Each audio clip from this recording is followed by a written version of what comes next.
What's the meaning of accounts receivable? Accounts receivable. Accounts receivable. Accounts receivable. Accounts receivable. Accounts receivable.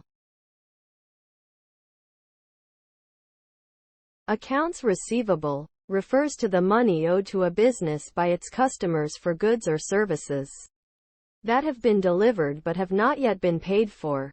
It represents an asset on the company's balance sheet and is an important indicator of the company's liquidity and ability to generate cash.